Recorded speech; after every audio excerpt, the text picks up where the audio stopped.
Low blood sugars freaking suck more than just about anything in the world, I think. At least for me, as somebody living with diabetes. You might be different, but here's the thing. If you have more than one low blood sugar a week, something is seriously wrong, and I'm going to show you how to fix that in today's episode. And now this is somebody who almost died from a low, actually on multiple occasions. We may have time for that, maybe not in today's episode, but that's why I hate lows so much and why I do whatever I can to avoid them. So generally speaking, over the last 5.5 years, I've maintained above 90% time in range, and the percent that's out of range is high blood sugars. And that's because I optimize against low blood sugars. Now, that usually means I only have about 1 or 2 lows per year. However, in the last week, I've had more lows than I've had in the past 2 years combined. It's been a rough week. So I'm going to use the examples from my life to teach you how to fix your blood sugar so you don't have to experience the rough experiences that I deal with yourself. Does that sound like a deal? So if you don't know who I am, my name's Matt Van de Vecht. I'm a certified master fitness trainer and nutritionist. I also race Ironman. I'm a best-selling author in the type 1 diabetes space. And most importantly for you, I experiment with my blood sugars so that you don't have to. So today I've got a story for you. I hope you enjoy. It is entertaining, a little bit scary. Not really. It's mostly entertaining. And it's something that I believe you can learn from to reduce the amount of lows that you have, because again, lows suck. So let's get into today's story. Now, it starts with, like I said, multiple lows in the last week. So something is clearly wrong. Now, when I say that if you've had more than 1 low per week, something is wrong, it's not that you are doing wrong. It's more about the diabetes doesn't have to be that hard. Okay, that's the take-home message for today. There are patterns. There's clear indications of when we need to adjust insulin. And for me, last week was one of those. Now, fun bonus, I did give a bunch of insulin right before this because I thought it would be, not a bunch, a little bit extra. Because I thought it would be ironic if I actually had a low while I was recording this. And side note, I also want to snack. So either it's going to be perfect timing and I get to snack as soon as I finish recording this, or I'm going to have a low in the middle of talking about lows and it's going to be hilarious. And you should definitely comment whether or not that happens. Like, do that because it helps the channel. But when I say I've experienced multiple lows in the last week, it's because of an impulsive decision that I made at the beginning of last week, and that was to sign up for a marathon with less than a month to train for it. I know, it's going to be great.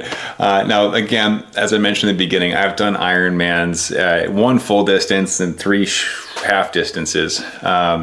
So I'm in pretty good shape in general. Just finished a 100-mile bike ride last month, but I'd never done a marathon. And even though part of the Ironman race is a marathon, if you're unfamiliar with it, it's a 2.4-mile swim, straight into a 112-mile bike ride, straight into a full marathon, or 26.2 miles.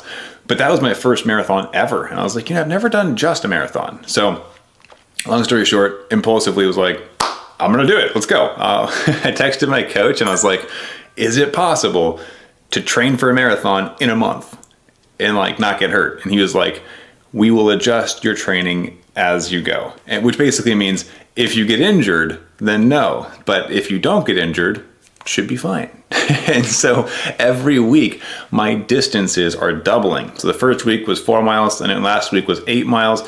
Tomorrow I have a half marathon and it's just going to keep going because I have to do this quickly.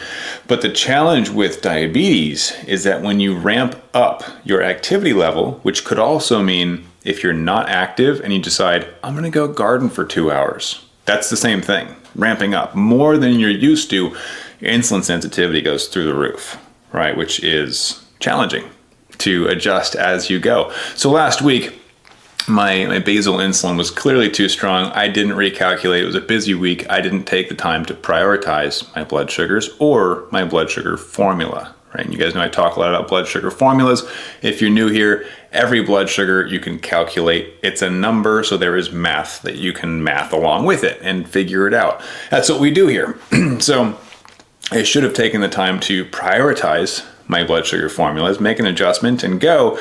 But instead, I let life get in the way and and like 2 or 3 lows every night while I was sleeping. And it was so frustrating because when you're ramping up your training, you need to sleep, right? To let your body recover.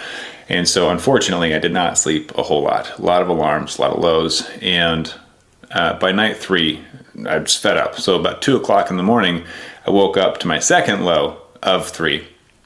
And it was like, okay, I'm gonna recalculate things right now. 2 o'clock in the morning, recalculate my basal needs. I'm gonna get this set because this is a nightmare. And so took out my pump, my calculator on my phone, and said, all right, beep, bop, boop, we're gonna get this thing figured out. I still had one more low that night, but it wasn't as bad. And then that was the last one, which is really exciting. And this is part of what I want to share with you, is that was my 3rd night. In our programs, I coach privately with other type 1 diabetics, and we teach the rule of 3. So if you've had something happen consistently for 3 times of data gathering, it's a pattern. But if I had one low on one night, that's not a pattern. So I wouldn't have made an adjustment. And that's why I didn't make an adjustment after the first night of lows. Now, we also want to see if we can find the root cause. So for me, I know ramping up my running training is going to lead to an increase in insulin sensitivity. But what else can do that?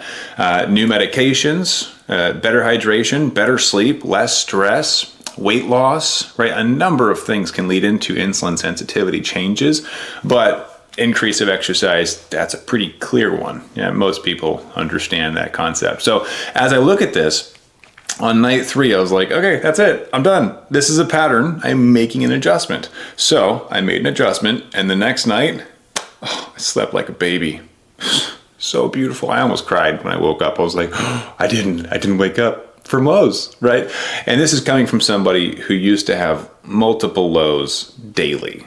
Like before I figured out blood sugar formulas, the thing that I teach, I was not controlled at all. I was trying, but like my blood sugars were terrible. And so I'd be high and then low and then high and then urgent low and then high. It's just a blood sugar roller coaster all day, every day.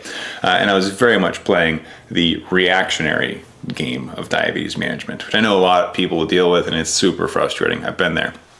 Now, that being said, once we have a pattern, I knew, okay, I've gone low every night, similar times, basal rates need to change. I changed my nighttime only and then wanted to see what would happen because my training, I had a gap for a recovery day. It's like, what's going to happen if I don't train? Is my insulin sensitivity going to disappear, or is it going to go back to what it was, right? And continue this trend of drops. And I'll give you a quick hint. When I talk to my clients, we talk about cliffs and drifts. If your blood sugars drop rapidly, it's from an introduction of a new variable like bolus insulin. So if you take too much insulin for a meal, that's where you might see blood sugars just tank and bottom out. If you see blood sugars that drift, so they're slowly going down over a few hours and now we're low, that's more indicative of a basal rate or a long-acting insulin that needs to be adjusted. So at nighttime, I looked at my graphs, okay? We teach what's called retrospective analysis in our programs, which is basically you looking over your CGM data, right? You open up your blood sugar graphs. I'll tell you what, I'll open up mine right now. This is a perfect example. Beautiful, sort of, it's not the most beautiful. So I'm at 128 right now. As you can see, it has not been super level. I actually went up to 182 after lunch because I had to rush my lunch to get back into another client meeting. And it's like, shoot, I don't have time for a full pre-bolus, right? But let's just imagine that I didn't have lunch, right? That right there is an example of a slow decline. It's not a cliff, there's not an arrow down. In fact, I don't think I ever even saw a slanted arrow down. It's just barely stepping down. Now we're 128 and I used to be 182, and I just realized that's the same numbers, but reorganized. 182, 128. That's fun. Anyways, drift, basal. I noticed my overnight numbers were drifting. It's a basal rate change. But I left my numbers the same during the day, for 2 reasons. One, again, I experiment on myself so that you don't have to. Say it with me. But also, I wanted to play with the new experiment the next day. So the next day, which was my full recovery day, we took my daughter, my wife and I took my daughter, who's 3, to Legoland for her first time ever. And I'm just praying that she enjoys this because I loved Legos growing up. I was obsessed. I have, like, literally above my head right now in the attic, I have bins and boxes and just full built creations of Legos waiting for my daughter to ask to play with them. Like, if she enjoys Legoland, I'm ready. Okay, I've got everything she could possibly need to enjoy Legos. And so we are at Legoland having a blast. And I've got basically no insulin on board. So I'm like, okay, this is a perfect experiment. We're going to see what just walking for a couple of hours is going to do. So I've seen the running, right? And during my runs, my glucose needs are through the roof because my basal rates are too high. Right? And this is another hint or breadcrumb trail that my blood sugars are giving me, which, by the way, if you're not looking at your blood sugars as if they were a breadcrumb trail, you're missing out. Your blood sugars are giving you hints every single day. Every single activity or meal, it's hints. It's got the answers in there. You just got to learn how to interpret it. You got to learn how to pull that data out and analyze it appropriately so that you can use it to make improvements. So if I have zero insulin on board and my blood sugars are dropping, I gotta know why, right? Anyways, long story short, zero insulin on board. We go walk around Legoland. We're having a blast. I'll put a couple images on screen so you can see. She is eating it up, and I am so happy for her. However, thankfully, I was anticipating a drop in blood sugars with basal rates being a bit too high. This is the crazy part. I was able to consume, and I say able to because I could have also just shut my pump off and not had to deal with this, but I wanted to see what would happen. Very curious as a diabetic. But over the course of 3 hours, I consumed 75 grams of carbs without any additional insulin. In other words, I left my pump on, so just 100% basal, normal day stuff, but without giving any insulin for the meal. I had candy, I had dates, I had a protein bar, I had like half of my wife's burger, I had some French fries. I mean, it was fantastic. and I stayed in range the whole time. In fact, my blood sugars were between 90 and I think 125 or something the entire time. 75 carbs. Now, here's the problem though. If you're not ready for that, or if I thought my basal rates were good, I would have had an urgent low probably 3 times during that day. It would have been a nightmare. So this is where it gets tricky, right? Do I make an adjustment? Or for some people, they have to, do I wait for my endo to make the adjustment for me? It depends on how experienced you are. So obviously I teach this stuff. I'm very comfortable making adjustments on the fly. I can calculate these changes and have since calculated my adjustments and made the adjustments, especially because tomorrow I have to run a half marathon as part of my training, which I should also clarify and maybe make the official announcement.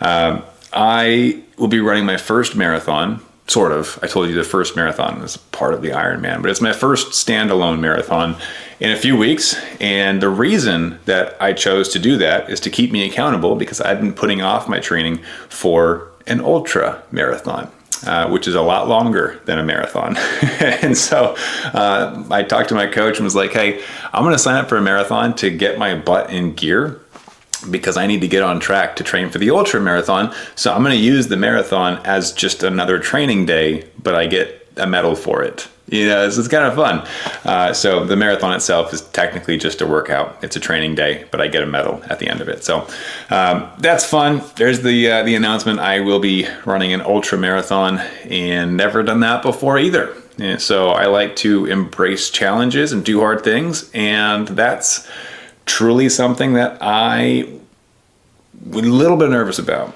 but I'm gonna figure it out. And that's the idea behind it is, I like to challenge myself because it's what forces me to continue growing. Now, that being said, challenges, as I ramp up / double my running every week, I need to reassess my basal insulin, my bolus insulin sensitivity in general, constantly. So if you're having a lot of lows, I challenge you to look at where the lows are happening. Is it a drift or is it a cliff? Are you dropping rapidly after meals, or are you slowly drifting down over the course of 3, 4, 5 hours? And maybe it's happening overnight. Now, one of the takeaways that I gave to my clients last week was that overnight blood sugars are your secret window into what your basal insulin's looking like, because typically there are no other factors at play. Unless you had pizza for dinner, then all bets are off. But typically overnight, you're not exercising, you're not stressed, you're not eating food. You might still have some food digesting, depending on the high fat or high protein profiles. But generally speaking, overnight is the clearest picture that we have into our basal or long-acting insulin needs. So when I look at my overnight numbers, it's a great hint as to what adjustments I might make to my insulin. Second hint that you might pick up is your fasting blood glucose number. Where do you wake up at? Right? Am I waking up in the 90s or the 150s or the 200s? And for me, that's a great indicator of what direction I'm moving in for that day. So if I wake up, so like this morning I woke up at 92. Perfect. I love it. More of that. Now, last week I was waking up a little differently, and there's for a couple of reasons too. I would wake up a little bit higher if the lows were later in the night, because I would still be digesting the food that I treated the low with, or I would wake up heading into another low if I treated in the middle of the night, I spiked and had my insulin pump give extra insulin to bring it back down. Right? So there's different reasons these things might happen, but the more understanding we can build out, the easier it is for us to make the correct adjustment and to actually fine tune with precision and not have to worry about creating new problems with our own adjustments. So if you are having more than one hypoglycemia or low blood sugar a week or more than one low a day, that doesn't have to be your norm, right? Like I would reject that. In fact, doctors who say, oh, that's just how diabetes is. And I say that because my doctor and my endo have said that to me. Oh, it's supposed to do that. It's supposed to go up and down. And like, why did I settle for that? Why did I listen, right? Hold ourselves to a higher standard. So I reject the notion that diabetes has to be hard, just as a default. It is hard, right? And it takes practice and understanding and effort, but it doesn't have to stay hard.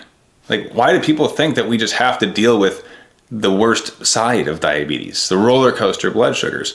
In fact, I pulled this from our book actually. So in my book, chapter 6, I believe it's chapter 6. Yeah, chapter 6, Balancing and Manipulating Blood Sugars.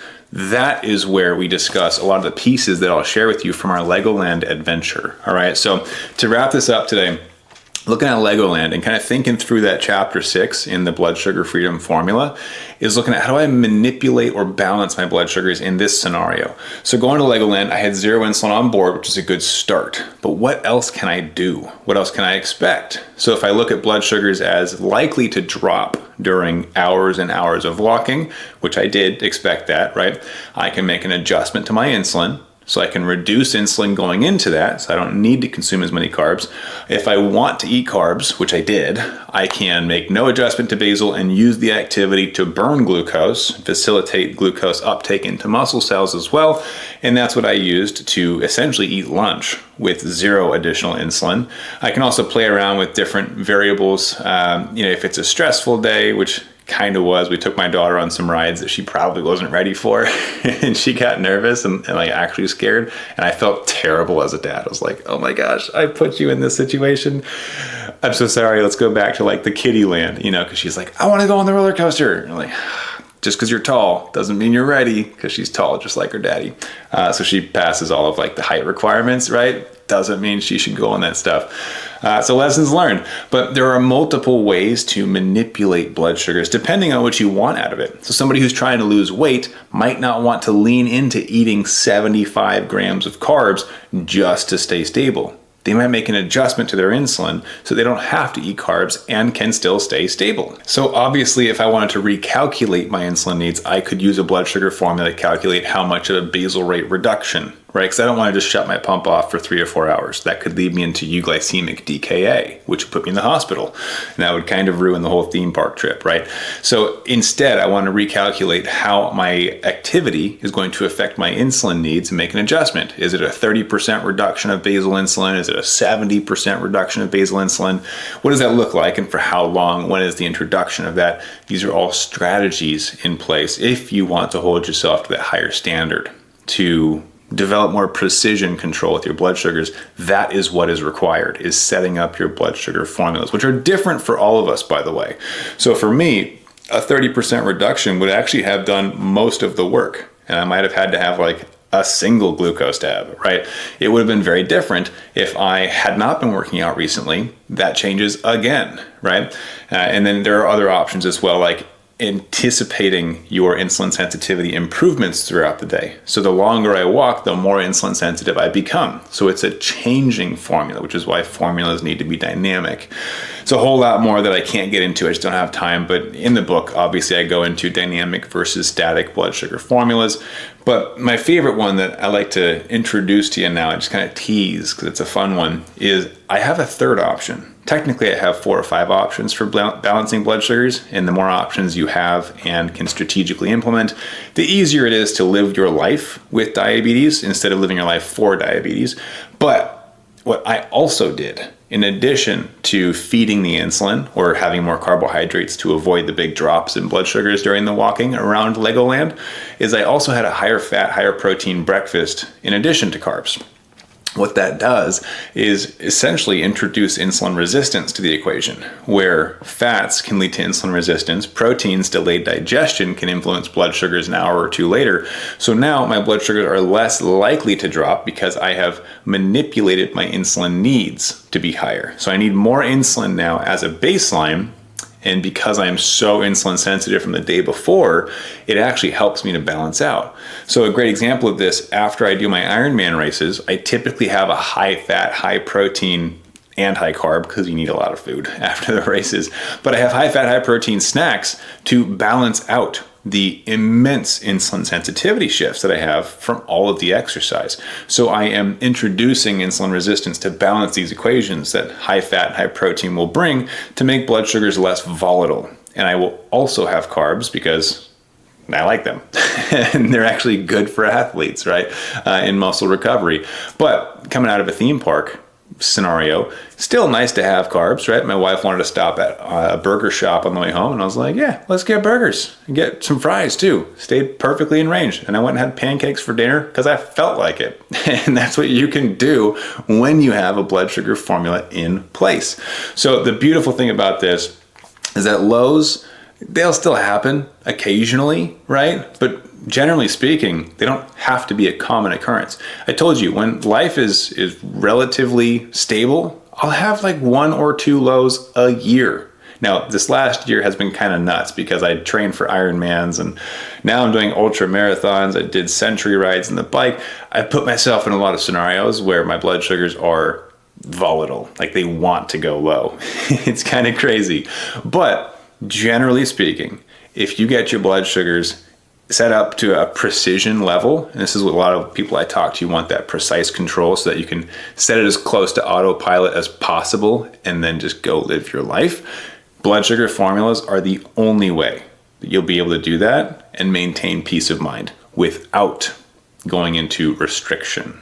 And I say that last piece because a lot of people think, oh, if I just cut out carbs, I can do it. That's not living your life. Oh, if I just cut out activity, that's not living your life. Oh, if I just say no to family events and I'm not spontaneous and I stick to the plan, stop sacrificing your life for your diabetes. And I say that with passion because I did that for years. And it hurts to think back at how many things I missed out on just because I didn't want to mess with my blood sugars. And you know what happened? I still had highs and lows. Not as often, but they still happened. So why not do the work of getting your blood sugar formula set up so that you can go live your life? It's like somebody who's like, I'm going to quit high school and go work at Starbucks so I can make money now. You guys are all fools for finishing school. And then the kids finish school and they're like, I can get a better job now because I finished school, right? It's like, do a little bit of hard work now for a lifetime of rewards. It's the same way blood sugar formulas work. Yes, it does take some time, some effort, some diligence to get them set up initially, but that's why the book is called the Blood Sugar Freedom Formula. Because once you've got your formula set up, you're free. Stop sacrificing your best life for blood sugars now, when all it takes is some pointed effort now to set yourself up for a future of freedom. Also, low blood sugars suck. Gonna full circle. We'll end on that because, my goodness, I hate lows. So if you found this useful, it'd be really cool if you let me know. Subscribe if you haven't yet. A lot of you guys are watching these videos, and I love that. but it helps the algorithms to know that it's valuable if you are hitting subscribe, like, share this with somebody who you think needs it. But more importantly than that, I want you to know there is hope to live your best life with type 1 diabetes. I will drop some resources for you in the description of this, but it requires that you implement. That's the challenge. You have to actually use the strategies if you want to live your best life with diabetes and beyond. So thanks for hanging out. I appreciate you. I really hope this one was helpful for you. And if you have gained any value from this, there's two things you can do. One, interact with this episode in some capacity. Subscribe, like, comment, do something like that for me right now. And then two, use the resources in the description to change your life for the better. That's what I want for you, is to live your best life. See you in the next episode, and keep up the fight.